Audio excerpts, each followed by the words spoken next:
Você já parou para pensar o que acontece com a alma logo após a morte? Para onde vamos enquanto aguardamos o juízo final? Chegou a hora de desvendar esse mistério que tem colocado medo em muita gente. Fica aqui comigo que na série escatológica tudo será revelado à luz da palavra de Deus.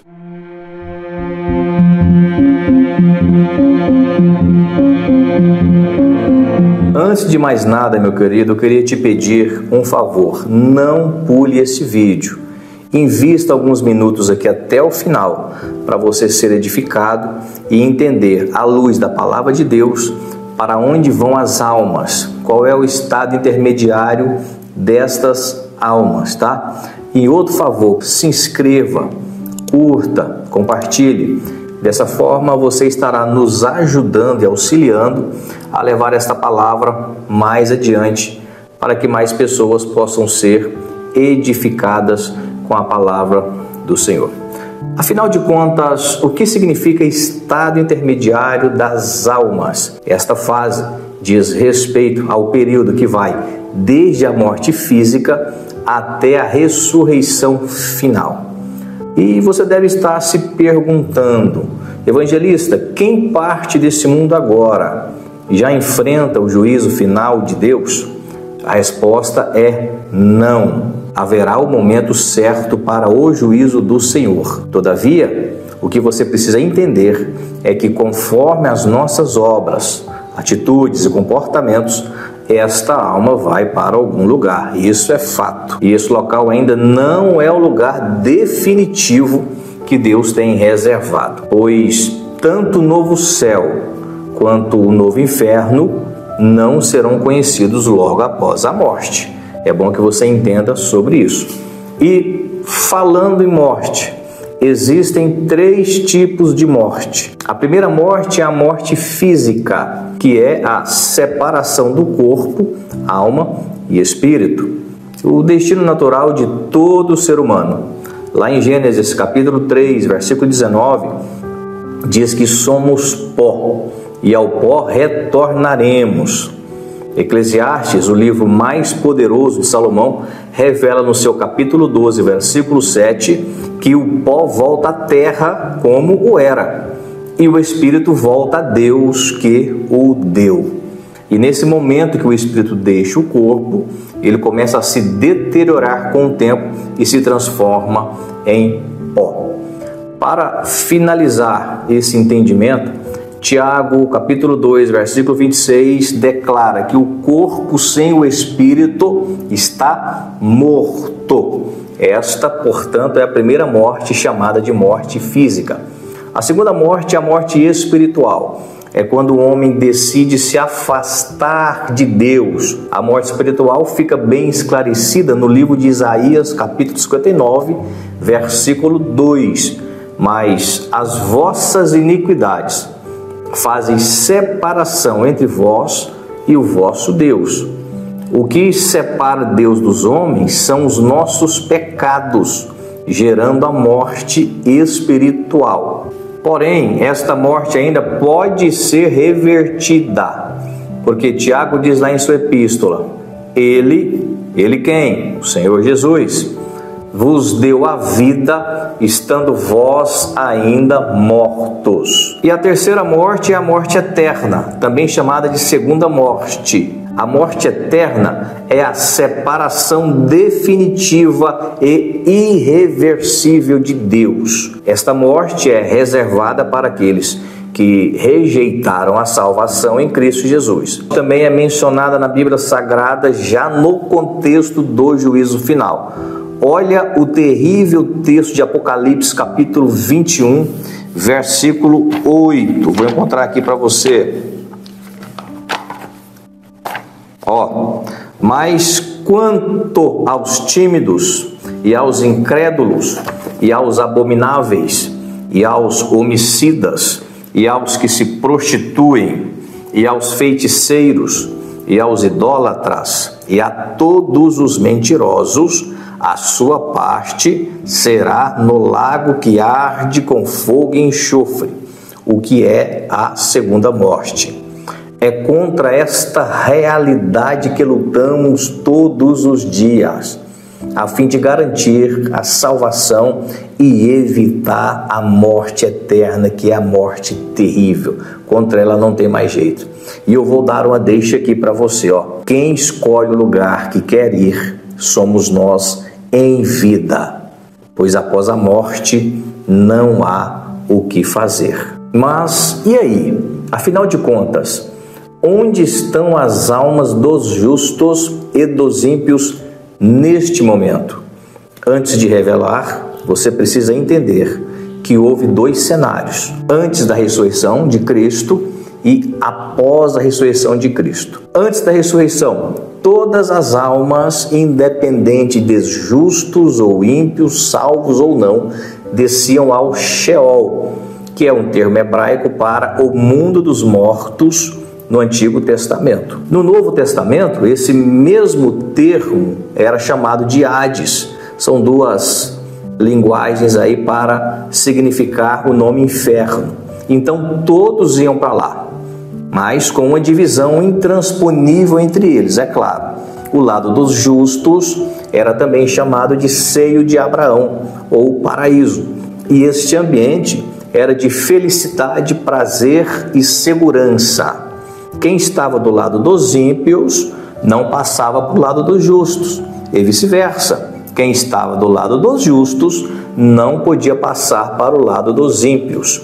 Olha esta passagem tremenda que Jesus explicou em Lucas, capítulo 16, a partir do versículo 19. Eu quero ler na Nova Tradução Linguagem hoje, para que você entenda melhor. Olha só, preste atenção sobre esse texto fantástico. Aqui explica toda essa situação, tá? Versículo 19. Vamos lá. Havia um homem rico que vestia roupas muito caras e todos os dias dava uma grande festa. Havia também um homem pobre chamado Lázaro, que tinha o corpo coberto de feridas e que costumavam largar perto da casa do rico. Lázaro ficava ali, procurando matar a fome com as migalhas que caíam da mesa do homem rico. E até os cachorros vinham lamber as suas feridas. Porém, o pobre morreu e foi levado pelos anjos para junto de Abraão, na festa do céu. O rico também morreu e foi sepultado. Então, vamos lá. Havia um mendigo pobre, Lázaro, e havia o homem rico. Os dois morreram. E agora? Morreu o pobre, morreu o rico. Para onde foram? Vamos continuar aqui no texto sagrado. Ele sofria muito no mundo dos mortos. Ele quem? Quem era esse que sofria muito no mundo dos mortos? Quem sofria muito no mundo dos mortos era o homem rico. Quando olhou, viu lá longe Abraão e Lázaro ao lado dele. Então gritou: Pai Abraão, tenha pena de mim. Mande que Lázaro molhe o dedo na água e venha refrescar a minha língua, porque estou sofrendo muito neste fogo. Mas Abraão respondeu: Meu filho, lembre que você recebeu na sua vida todas as coisas boas. Porém, Lázaro só recebeu o que era mal, e agora ele está feliz aqui, enquanto você está sofrendo. Além disso, há um grande abismo entre nós, de modo que os que querem atravessar daqui até vocês não podem, como também os daí não podem passar para cá. Olha o abismo aí que separava os dois mundos dos mortos no Antigo Testamento, antes da ressurreição de Cristo. Vamos continuar aqui, o texto tremendo. O rico disse, nesse caso, pai Abraão: peço que mande Lázaro até a casa do meu pai, porque eu tenho 5 irmãos.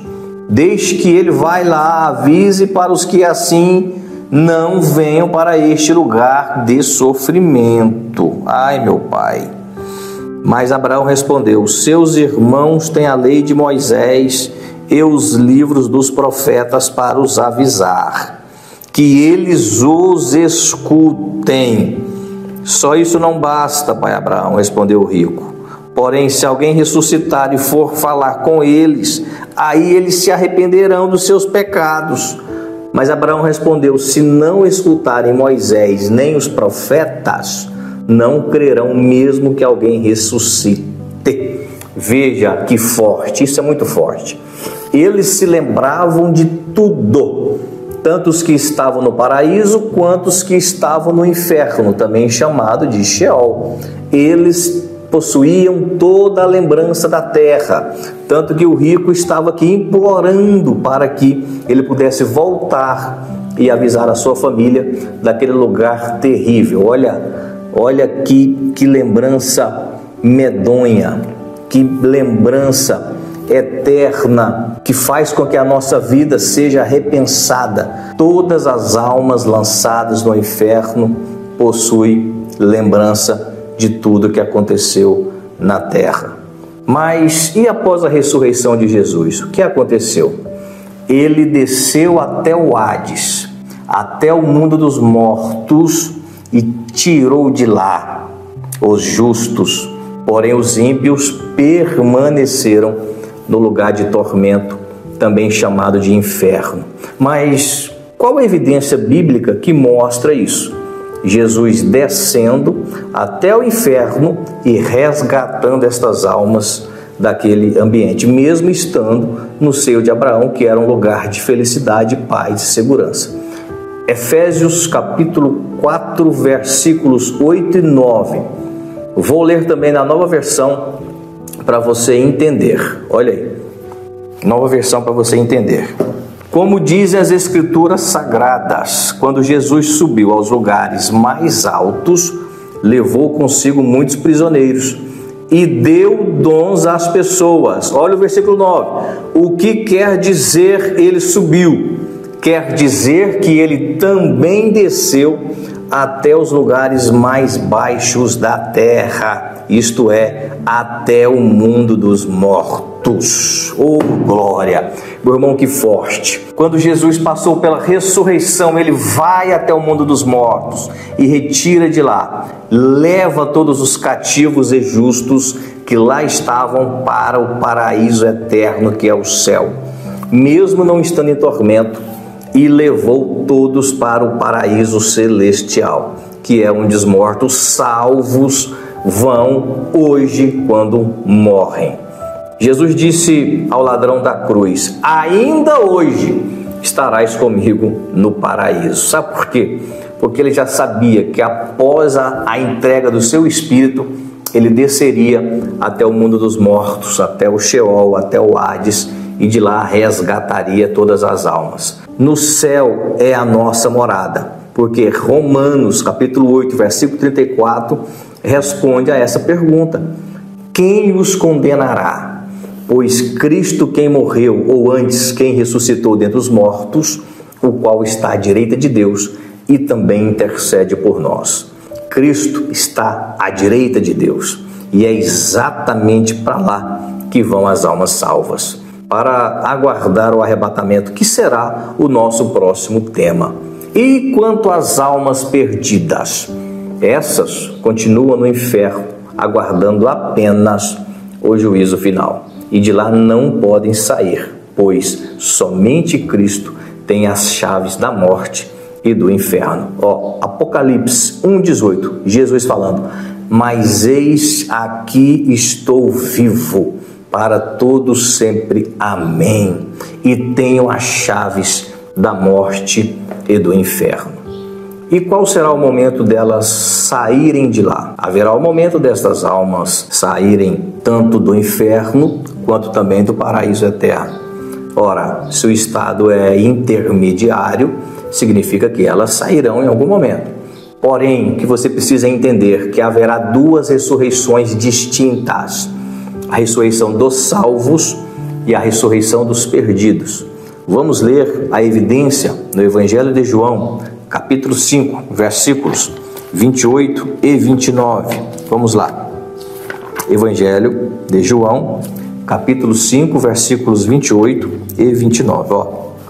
Diz assim: não vos maravilheis disto, porque vem a hora em que todos os que estão nos sepulcros ouvirão a sua voz.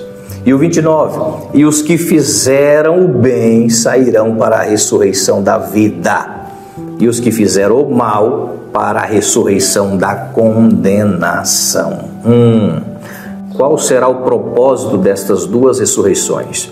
A dos salvos, para participar do arrebatamento da igreja, e dos ímpios, 1000 anos depois, para a condenação eterna. Lembra lá da passagem que os mortos ressuscitarão primeiro e depois os vivos no arrebatamento? Então, é nesse momento que acontecerá. Os perdidos somente após o governo milenar de Cristo na terra, para se apresentarem diante de Jesus no grande trono branco e serem condenados eternamente ao lago de fogo e enxofre. Vale a pena servir a Deus, vale a pena estar na tua presença, vale a pena ser salvo em Jesus e livrar a sua alma do castigo eterno. Que Deus te abençoe e não perca o próximo episódio da série escatológica, onde falaremos sobre o arrebatamento da igreja. No episódio de hoje, falamos sobre o estado intermediário das almas, para onde vão as almas dos salvos e para onde vão as almas dos ímpios, dos perdidos. Que Deus em Cristo possa vos abençoar para sempre. Amém. Fique em paz, meu querido. Que Deus te abençoe.